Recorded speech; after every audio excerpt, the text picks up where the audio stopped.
नमस्कार, India news पर आप देख रहे हैं हरियाणा विशेष और मैं हूं आपके साथ आयुष चित्रांश। किसान आंदोलन का प्रमुख चेहरा रहे गुरनाम सिंह चंढूनी ने अपनी राजनीतिक पार्टी का ऐलान कर दिया है। चंडीगढ़ में प्रेस कॉन्फ्रेंस करके चंढूनी ने नई पार्टी संयुक्त संघर्ष पार्टी का ऐलान किया है। इस दौरान उन्होंने बोला कि पार्टी पूरे जोर शोर के साथ पंजाब का चुनाव लड़ेगी। इसके साथ ही उन्होंने संयुक्त संघर्ष पार्टी के पंजाब में चुनाव सभी सीटों पर लड़ने का ऐलान किया। चंढूनी ने यह भी कहा कि ज्यादातर राजनीतिक पार्टियों पर पैसे वाले लोगों का कब्जा है। देश में पूंजीवाद लगातार बढ़ रहा है, जिससे अमीर और गरीब के बीच की खाई बढ़ रही है। उन्होंने यह भी कहा कि पैसे वाले लोग गरीबों के लिए नीतियां बनाते हैं। उन्होंने कहा कि हमारी पार्टी जाति और धर्म से ऊपर होगी और धर्मनिरपेक्ष होगी। चंढूनी ने यह भी कहा कि वो सभी धर्मों, सभी जातियों की पार्टी होगी। इस पार्टी में ग्रामीण, शहरी, मजदूर, किसान, रेहड़ी पटरी के लोग भी शामिल होंगे। आम बंदे दी पहुंच तो बाहर हो गई ने ते उन्हां दा जिहड़ा दोष है, उन्हां दा जिहड़ा कसूरवार है, गुनाहगार है, वो साडी राजनीति अज दी ते उस राजनीति नूं शुद्ध करन दी लोड़ है। राजनीति दूषित हो गई है, उस राजनीति नूं बदलण दी लोड़ है। अज अंग्रेज साडी पॉलिसी नहीं बना रहे, अज साडे देश दे लीडर, साडे देश दे नीतिकार साडी पॉलिसी बना रहे ने ते साडे देश दे नीतिकारां ने पूंजीवाद नूं बढ़ावा दिंदे होए पूंजीपतियां दे पक्ष दीआं नीतियां बनाईयां ने, आम गरीब बंदे दे पक्ष दी नीति नहीं बनाई। ते इस करके अज असी अपनी नवीं पार्टी लॉन्च कर रहे हां संयुक्त संघर्ष पार्टी दे नां तो। ते साडा मकसद जिहड़ा होएगा वो राजनीति नूं शुद्ध करना है, चंगे लोकां नूं अगे लियाउणा है, माड़े लोकां नूं, भ्रष्ट लोकां नूं, उन्हां नूं जिहड़ा देश नूं लुट रहे ने, जिहड़े देश नूं दी पॉलिसी बड़े पूंजीपतियां दे पक्ष दे विच बना रहे ने, गरीबां नूं लुट्टण दी पॉलिसी बना रहे ने, उन्हां लोकां नूं राजनीति तो बाहर करांगे। ते साडी जिहड़ी पार्टी है वो धर्म निरपेक्ष होएगी, वो जाति निरपेक्ष होएगी। जिहड़ा साडा मूल मकसद पार्टी दा है वो ये होएगा भी वड्डे लोकां दी जेब चों पैसा निकले ते सब तो छोटे लोकां दी जेब च, सब तो गरीब लोकां दी जेब च पैसा जाए। मूल मकसद जिहड़ा होएगा वो समानता लियाउण दा होएगा, न्याय लियाउण दा होएगा, नशाखोरी रोकण दा होएगा, इलाज फ्री करन दा होएगा, पढ़ाई फ्री करन दा होएगा।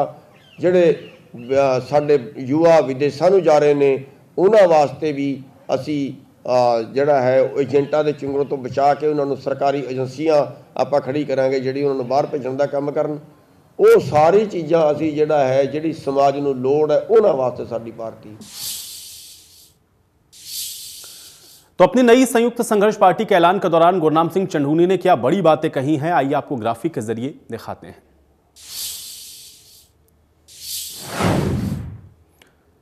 तो गुरनाम चंढूनी ने संयुक्त संघर्ष पार्टी का ऐलान किया है और उनकी पार्टी के ऐलान के दौरान उन्होंने क्या बड़ी बातें कही हैं, ये समझ लें। आज ज़्यादातर राजनीतिक पार्टियों पर पैसे वाले लोगों का कब्जा है, ये बात गुरनाम सिंह चंढूनी ने आज पार्टी का ऐलान करते हुए कही है। इसके अलावा देश में पूंजीवाद लगातार बढ़ता जा रहा है, ये बात गुरनाम सिंह चंढूनी की तरफ से कही गई। तो पार्टियों पर पैसे वाले लोगों का कब्जा है, देश में पूंजीवाद लगातार बढ़ रहा है और ये अमीर लोगों के कब्जे की वजह से, पूंजीवाद के बढ़ने की वजह से अमीर और गरीब के बीच की जो खाई है वो बढ़ रही है।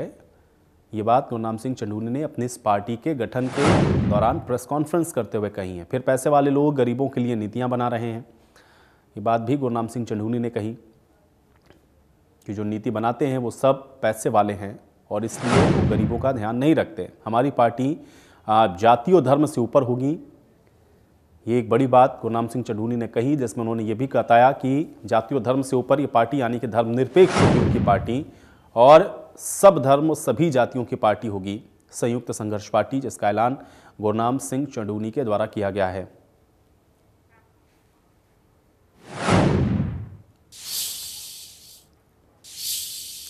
तो गृह मंत्री अनिल विज ने पंजाब में कैप्टन और बीजेपी के गठबंधन की जीत का दावा किया। उन्होंने कहा कि पंजाब की जनता ने सभी राजनीतिक पार्टियों के रंग और ढंग देखे हैं, इसलिए जनता इस बार बीजेपी कैप्टन गठबंधन को मौका देगी। गुरनाम सिंह चंढूनी के संयुक्त संघर्ष पार्टी के ऐलान और चुनाव लड़ने पर बोला कि लोकतंत्र में आदमी को भी पार्टी बनाने का अधिकार है।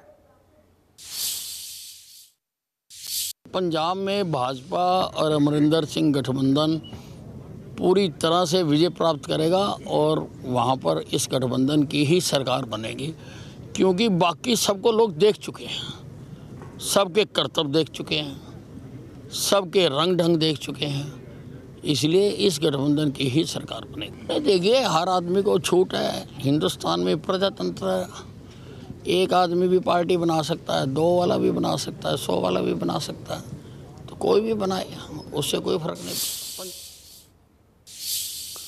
तो देश में लड़कियों की शादी की उम्र 18 से बढ़ाकर 21 किए जाने के फैसले पर लड़कियों ने खुशी जाहिर की है। इस मामले पर लेकिन सियासत भी हो रही है। आपको बता दें कि इस मामले को लेकर के ओवैसी ने बयान दिया है, जिसमें 18 की उम्र प्रधानमंत्री चुन सकते हैं तो जीवन साथी क्यों नहीं। ओवैसी के इसी बयान पर अब हरियाणा के गृह मंत्री अनिल विज ने पलटवार किया। अनिल विज ने ओवैसी पर पलटवार करते हुए कहा कि ओवैसी के समझ पर पूरे देश में प्रश्न चिन्ह है, ओवैसी चीजों को सही संदर्भ में नहीं समझ सकते। विज ने कहा कि सरकार ने यह पूरा फैसला सोच समझकर लिया है। अब ओवैसी की समझ के ऊपर तो सारे देश में प्रश्न चिन्ह लगा हुआ है। वो चीज़ों को सही संदर्भ में सोच नहीं सकते। सरकार ने बहुत कुछ सोचकर लड़कियों की शादी की उम्र को 21 साल किया है, ताकि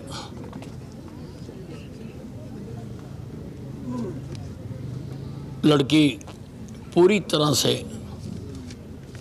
समझदार हो जाए और वयस्क हो जाए और वो सब चीज़ों को समझने।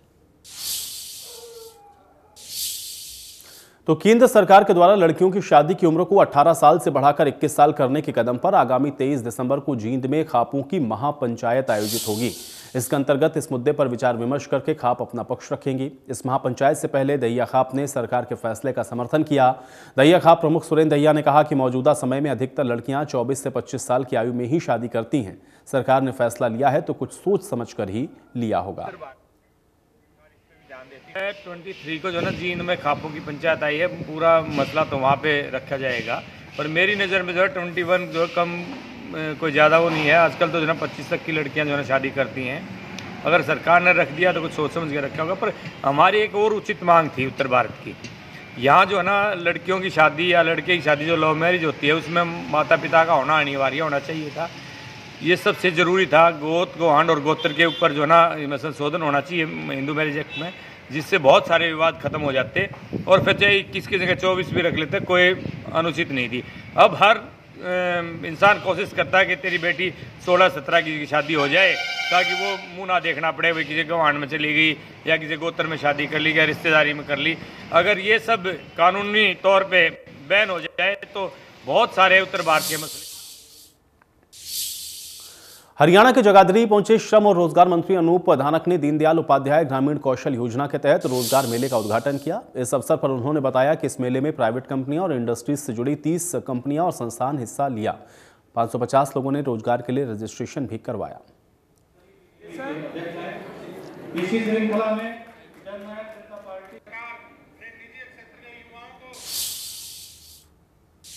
तो वहीं अनूप धानक ने विधानसभा में किसानों के मुद्दा उठाने पर भी कहा कि विपक्ष का काम मुद्दे उठाना है। उन्होंने कहा कि किसान आंदोलन समाप्त हो चुका है, उनकी जो अन्य मांगे हैं किसान संगठनों के साथ बैठकर वो भी तय हो जाएंगी। विपक्ष का काम होता है मुद्दे उठाए हैं, और जहाँ तक किसान आंदोलन की बात है, किसान आंदोलन वापस हो गया है और जो उनके जो 3 कानून थे, कृषि कानून थे, वो वापस ले लिए हैं। और जो भी बात है वो किसानों के संगठनों के साथ बैठ के हरियाणा सरकार की भी जो बात हो चुकी है और केंद्र में। तो नवंबर के महीने में डीएपी के लिए लाइनों में लगे किसान अब यूरिया के लिए खरीद केंद्रों के बाहर कतारों में लग गए हैं। और हालात तो ये हैं कि बामुश्किल किसानों को यूरिया मिल रही है, और वो भी मोटे दानों वाली, जिससे किसान लेने को राजी नहीं है। फतेहाबाद और बल्लभगढ़ में इफ्को केंद्र पर यूरिया खाद के लिए किसानों की लंबी लाइनें देखने को मिल रही हैं। किसानों ने बताया कि गेहूं बिजाई के सीजन में डीएपी के लिए उन्हें बड़े पापड़ बेलने पड़े, जिस कारण बिजाई भी प्रभावित हुई है।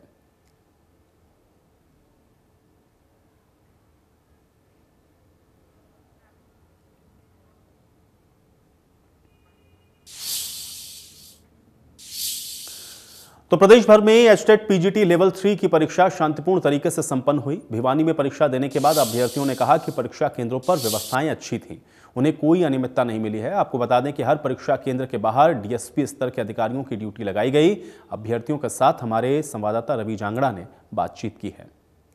हरियाणा विद्यालय शिक्षा बोर्ड द्वारा आज आयोजित लेवल 3 यानी एचटेट के पीजीटी परीक्षा का अवसान हो गया। मेरे पीछे देख पाएंगे तस्वीरें एक परीक्षा केंद्र की हैं जहां से परीक्षार्थी बाहर आ रहे हैं। 17,733 परीक्षार्थियों ने आज पूरे प्रदेश में 244 परीक्षा केंद्रों पर परीक्षा दी थी। और इस बीच जिस तरह से लगातार जो मॉनिटरिंग के लिए, जैसा हमने दिखाया था, इंडिया न्यूज़ हरियाणा ने दिखाया था कि मॉनिटरिंग के लिए कंट्रोल कक्ष बनाया गया था, कंट्रोल कक्ष से लाइव निगरानी की जा रही थी। और इस परीक्षा केंद्र में कुछ अनियमितताएं ऐसी पाई गई थी जहां पर पेपर जो है ओएमआर सीट्स बदलने का प्रयास किया गया था। उसके बाद विद्यालय शिक्षा बोर्ड के द्वारा कार्रवाई भी की जा रही है। एक्सक्लूसिव वीडियो भी दिखाएंगे कि किस तरह से इस परीक्षा केंद्र पर जो है इस तरह से प्रयास किया गया था। हालांकि तीसरी आंख की निगरानी में वो तमाम चीज़ें तमाम परीक्षा केंद्रों पर इसी तरह से जो है आज अगर मैं पूरे हरियाणा की बात करूँ 244 परीक्षा केंद्र बनाए गए हैं जहाँ पर इसी तरह से लाइव निगरानी के लिए सीसीटीवी कैमरे, प्रत्येक अगर मैं परीक्षा केंद्र की बात करूँ 16 सीसीटीवी कैमरे लगाए गए थे। 13 जो परीक्षा कक्ष हैं उन कक्षों के साथ साथ जो है एंट्री एग्जिट पॉइंट पर एक कंट्रोल जो रूम यहाँ पर भी बनाया गया है उसमें भी इस तरह के प्रबंध किए गए थे। परीक्षार्थियों से बात करेंगे, आपसे बात करूँगा। प्रबंधों की अगर बात करें, परीक्षा के लिए जो अंदर इंतजाम किए गए थे कितने माकूल मानती हैं आप कि परीक्षा में कोई धांधली नहीं होगी? नहीं होगी। सारा बहुत ही स्ट्रिक्टली माहौल था, बहुत ही मतलब अच्छे तरीके से जो परीक्षा है वो करवाई गई है। बहुत जो तैयारी की थी, तैयारी के मुताबिक भी कुछ आया या आउट ऑफ सिलेबस है, ये कह सकते हैं? जो सब्जेक्टिव है ना, जो सब्जेक्टिव था वो सब्जेक्टिव है वो सारा टफ था। वो तैयारी के अकॉर्डिंग 60 में से 20 या 25 जी। मतलब लगभग जो बाकी साइको के क्वेश्चन थे और हिंदी और इंग्लिश के थे वो तो अच्छे थे, लेकिन थोड़ा सब्जेक्ट था वो थोड़ा सा अच्छा कुछ इंतजाम किए थे। ये कहा गया था कि जो है मंगलसूत्र के अलावा और कुछ भी डालकर नहीं आएंगे, तो वो क्या लगता है, क्या वो प्रबंध सही थे? जितने भी जैसे कोविड के अकॉर्डिंग और जो महिलाओं से रिगार्डिंग जो भी बताया गया था वो सारे के सारे ये थे कि भाई करे गए थे, मतलब उनके अच्छा था और सारा मतलब पेपर भी अच्छा है और मतलब सही। गृह जिलों में केंद्र बनाए गए हैं पहले भी, लगातार 3 साल से जो होम डिस्ट्रिक्ट जो है अलॉट किए जाते हैं, उसका कितना बेनिफिट हुआ? उसका बहुत सारा बेनिफिट हुआ था क्योंकि उधर जाने में ट्रांसफ़र की भी दिक्कत होती थी और यहाँ जाने में दिक्कत नहीं होती है।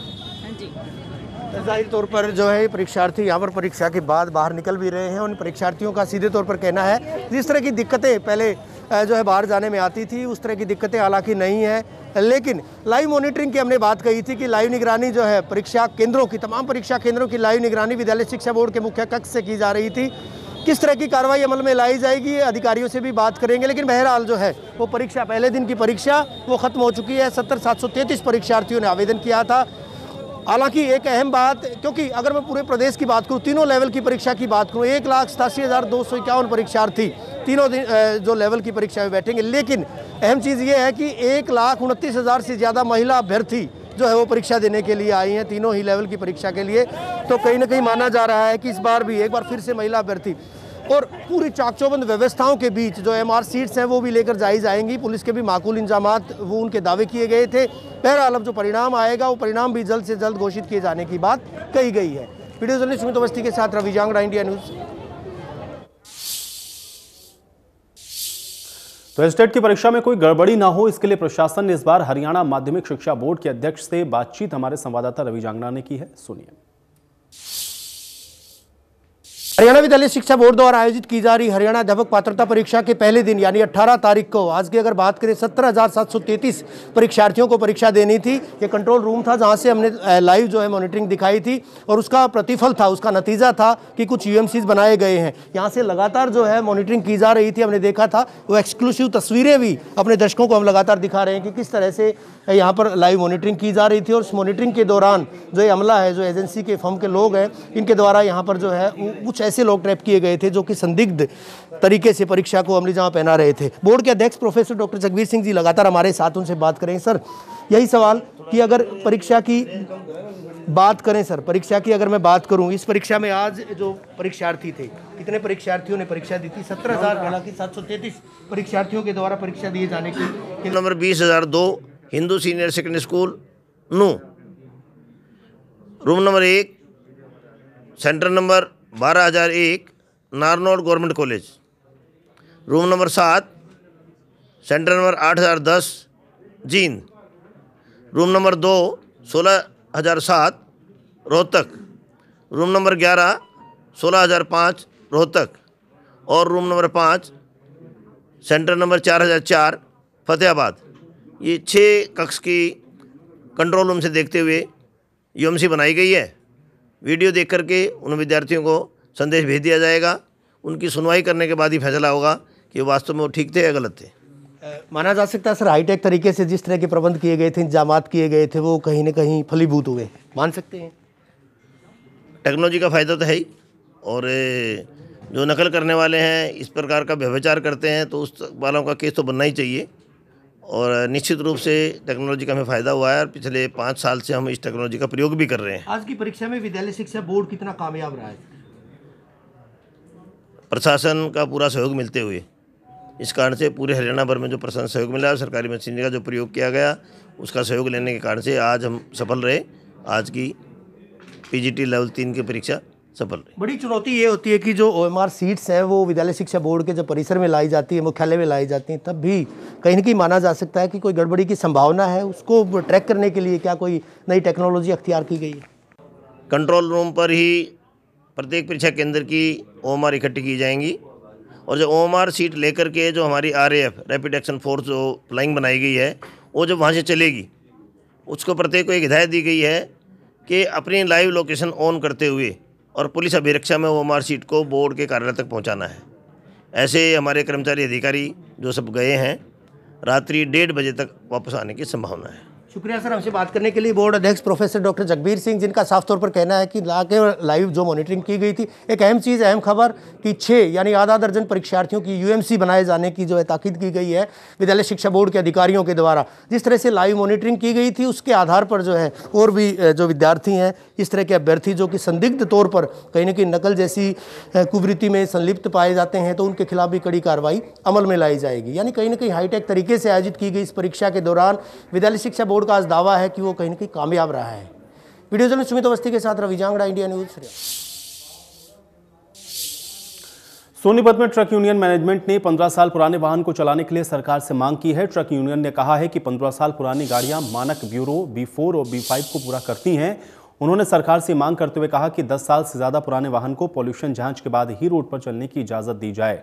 ट्रांसपोर्ट यूनियन ने यह भी कहा कि लगातार अपने वाहनों के अलग अलग टैक्स वो भर रहे हैं, बावजूद इसके 15 साल पुराने वाहनों को रोड पर उतरने की परमिशन नहीं मिल रही है।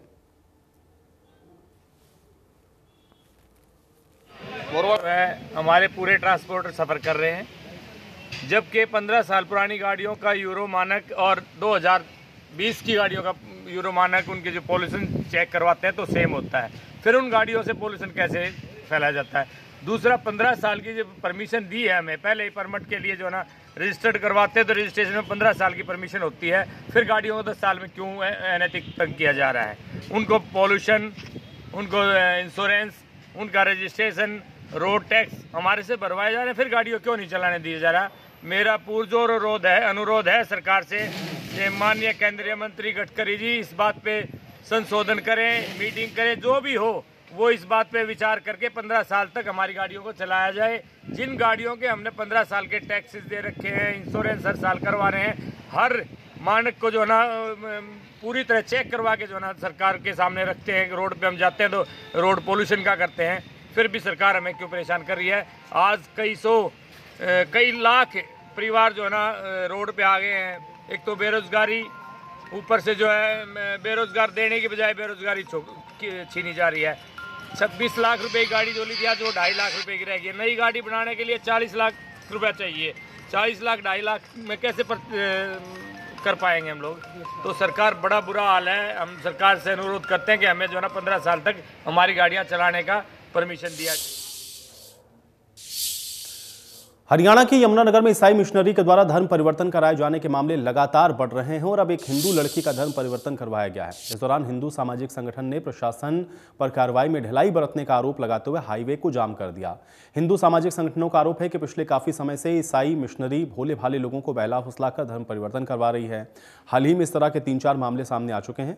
पुलिस इसमें ढिलाई बरत रही है। हिंदू संगठन के नेता पंडित उदयवीर शास्त्री ने आरोप लगाया कि प्रशासन इस मामले में ढिलाई बरत रहा है। उन्होंने जानकारी दी कि वो इस मामले को लेकर के विधायक और मंत्री से मिलेंगे।